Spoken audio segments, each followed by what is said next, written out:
আসসালামু আলাইকুম রহমতুল্লাহি ওয়াবারাকাতুহু। প্রিয় দিনী ভাই বোনেরা, আজ আমি যে বিষয়টা নিয়ে আলোচনা করতে চলেছি, যে জুম্মার দিন, সপ্তাহে একদিন এই জুম্মার দিন। তো এই জুম্মার দিনের কত নিয়ামত আল্লাহ পাক দিয়েছেন, সেটা হয়তো আমরা কল্পনাও করতে পারবো না। তো এই জুম্মার দিনে কিছু সুন্নাত আছে, যে সুন্নাতগুলো আমাদের মেনে চলা একান্ত জরুরি। তো অনেকেই হয়তো জানি না যে এই জুম্মার দিন কতটা গুরুত্বপূর্ণ দিন। আসলে একটা ঈদের নামাজের থেকেও এই জুম্মার দিন বড় ঈদ। তো এটাও আমাদের মুসলিমদের কাছে সপ্তাহে একদিনের একটা বড় ঈদের দিন। তো এই জুম্মার দিনে যে সুন্নাতগুলো আমাদের একদমই মেনে চলা উচিত, আসুন সেই সুন্নাতগুলো একটু জেনে নেওয়া যাক। তো আসুন আমরা শুনে নিই। 1. গোসল করা।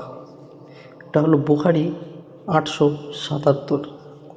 নাম্বার 2, সূরা কাহাফ পাঠ করা, সহিহ আত-তাগরির 736। এবং নাম্বার 3, বেশি বেশি দরুদ পাঠ করা, আবু দাউদ 1047। নাম্বার 4, উত্তম পোশাক পরিধান করা ও সুগন্ধি লাগানো, বুখারী 886। নাম্বার 5, জুম্মার সালাতের জন্য তাড়াতাড়ি যাওয়া, বুখারী 881। নাম্বার 6, মসজিদে প্রবেশ করে 2 রাকাত সালাত আদায় করে বসা, বুখারী 1167।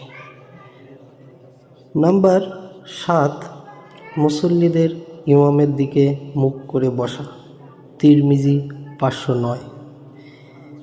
নাম্বার 8, নীরব থাকা এবং খুতবা শোনা, তবে এই খুতবা শোনা কিন্তু ওয়াজিব, তিরমিজি 934। নাম্বার 9, সূরা আলা ও গাশিয়া দিয়ে জুম্মার সালাত আদায় করা, মুসলিম 877। নাম্বার 10, জুম্মার সালাতের পর 2 রাকাত অথবা 4 রাকাত সালাত আদায় করা, মুসলিম 934।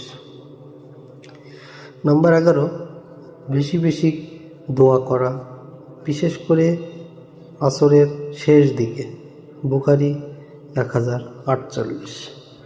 নাম্বার 12, ইমামের খুতবা চলার সময় 2 হাত পায়ের নলা জড়িয়ে ধরে না বসা, তিরমিজি 514।